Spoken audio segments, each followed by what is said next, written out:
Hi, I'm Debbie Hartner. I'm Elsie Johnson. And we are two sisters, Southern Cooking.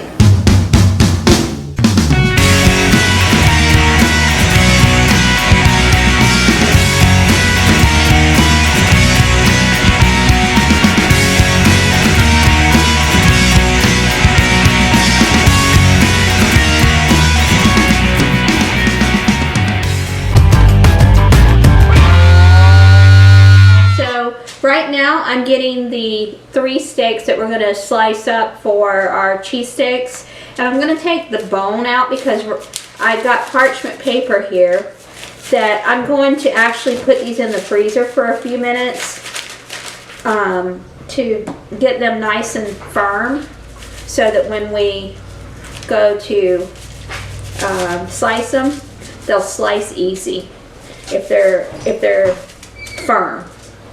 So, and I'm going to get rid of some of these big, I know it's taking away some of the product here, but it's product we wouldn't be eating anyway. There's big chunks of fat. Okay, so this one's good. What I'm going to do is I'm going to put parchment around each one of them and just stack them on top of each other. And I'll cut this bone off. You could actually save this fat and this bone and make some beef stock, which is probably what we should do. I'm always using beef stock, so that's probably a really good idea to do. I'm going to cut this big old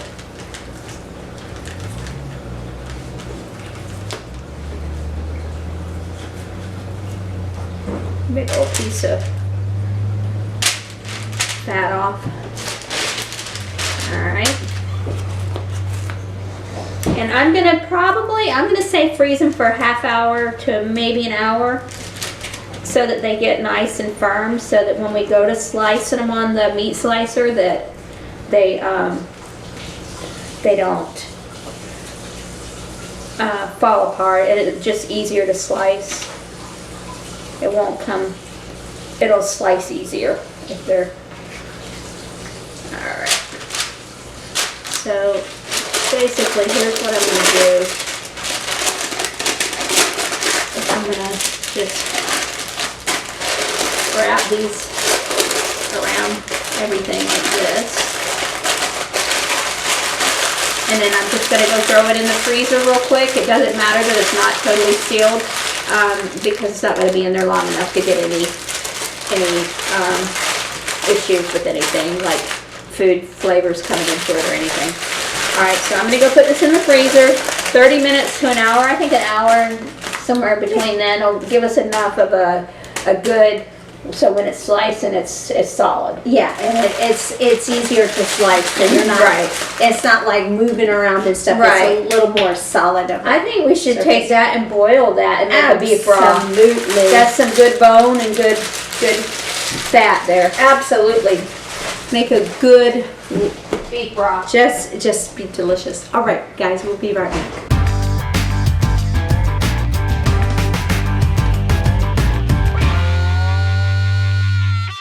Hey y'all, so we are making our au jus to go with our steak sandwiches tonight. And basically what I did is I just cut the bone off of those ribeyes that I had and some of the fatty portions, and I boiled it so that I had me a little bit of beef broth. And we're just going to discard of the fat and the bones and stuff. And then we're going to mix up our packet of McCormick au jus gravy. And we're going to add in probably a tablespoon of Worcestershire, because what we're going to do is we're going to marinate this also. So basically I'm going to take my beef broth and whatever I have here, which ended up being like 1 1/4. Yeah. So I'm going to add in the rest of it to 3 cups from some cold water,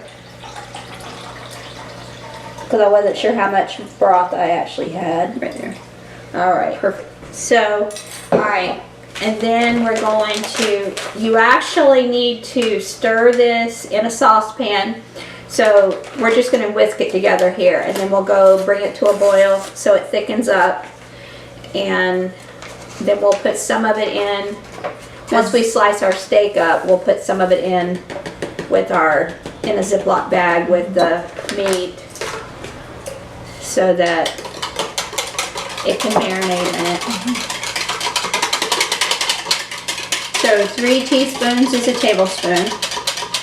And we're also going to be cooking a little bit with the Worcestershire, but I thought this would marry in the flavor into the meat and like infuse it, because we're going to put it back into the refrigerator and let it marinate a little longer. So basically, we don't need to cook this right yet, but what we're going to do is we're going to pour some of this into the Ziploc bag with the meat when we get to that point. Okay. So we can just set that to the side for now. Okay. Okay, we have our steaks out of the freezer. They're a little firm. They're still not totally frozen, of course. But I'm going to try this. If this does not work, then I'll put them back in the freezer for another half hour, 45 minutes until they're firm enough to cut proper. I don't want it to be too, I don't even know how to say the word, too flimsy for it to be bending and moving and whatnot. So I want it to slice pretty good.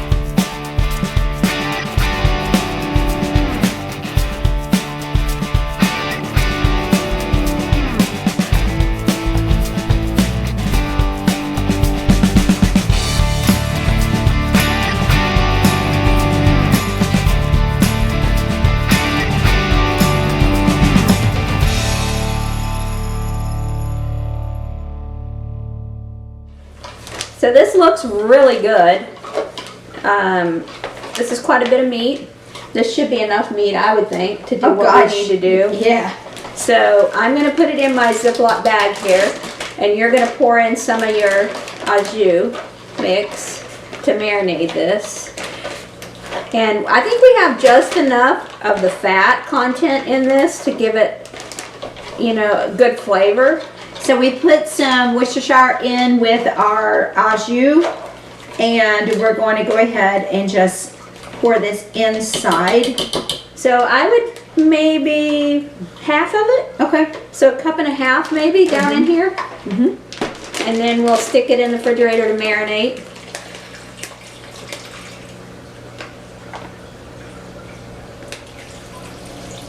Okay. All right, here's what I'm going to do. That we can set aside and then heat up and make the gravy for dipping.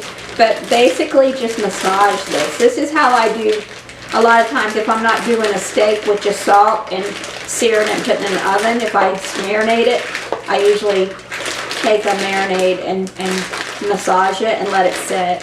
And then we're going to cook it on the flat top. We have like a griddle that we're going to cook it on, just like they would at like a restaurant. So we're going to cook at low and slow. We're going to do it low heat, and then we're going to put some salt, pepper, and Worcestershire on it when we get ready to season it, and it's going to be so good, y'all. We might not even have to do salt and pepper with that au jus, because that au jus got enough flavor in it. Right.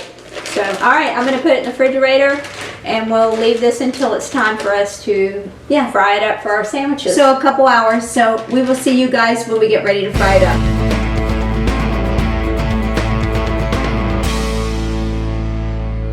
It's Debbie. So I am going to make the cheese sticks now. So according to the guru in Philadelphia, Tony Luke's, they say to cook it low and slow. So I have a little, it looks like a flat top here, but it's actually a griddle.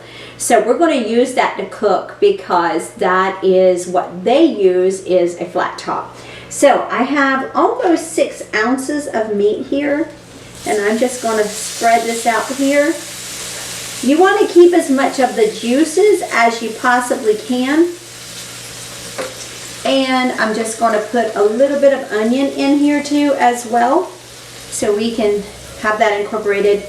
And then once I get ready to flip it, I'm going to put a little bit of Worcestershire. I already have some in there, so I'm just going to sprinkle just a little bit salt and pepper on it.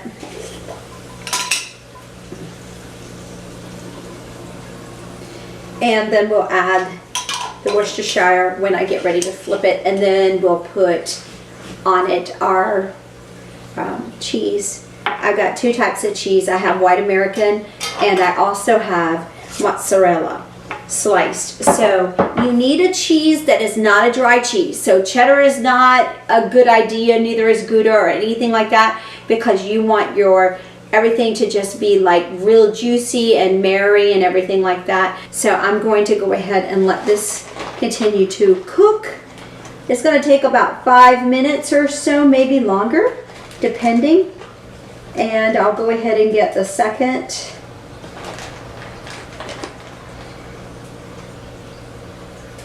All right, there we go. Go ahead and put this one on here. Get this all spread out here.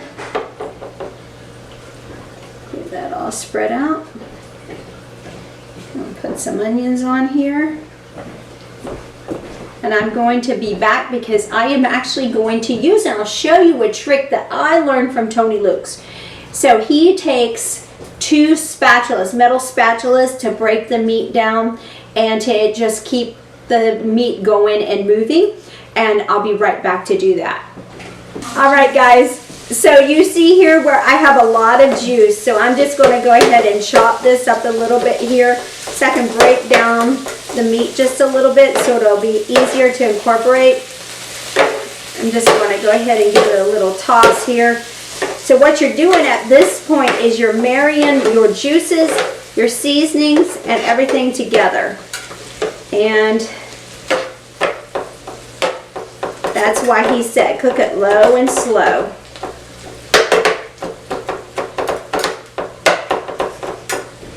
There's a restaurant in Florida that serves cheesesteak subs, and it's called Sobik's.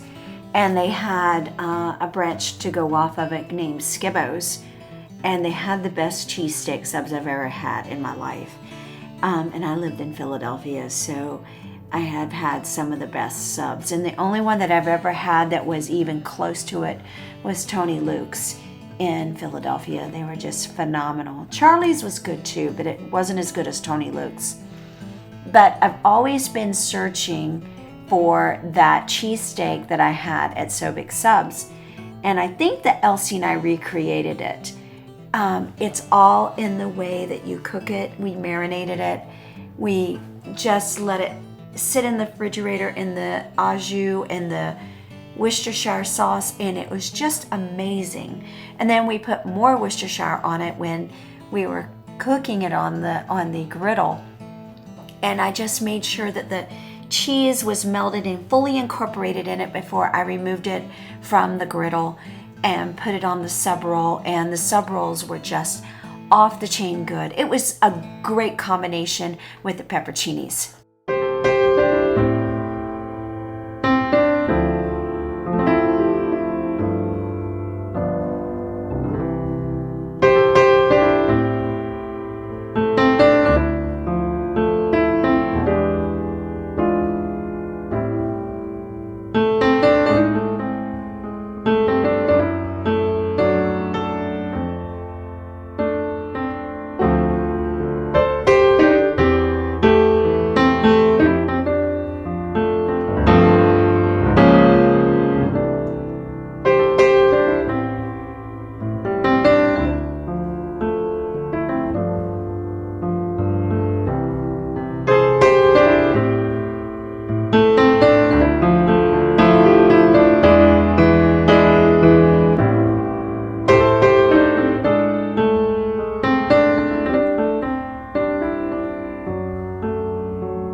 Hi, I'm Elsie. And I'm Debbie.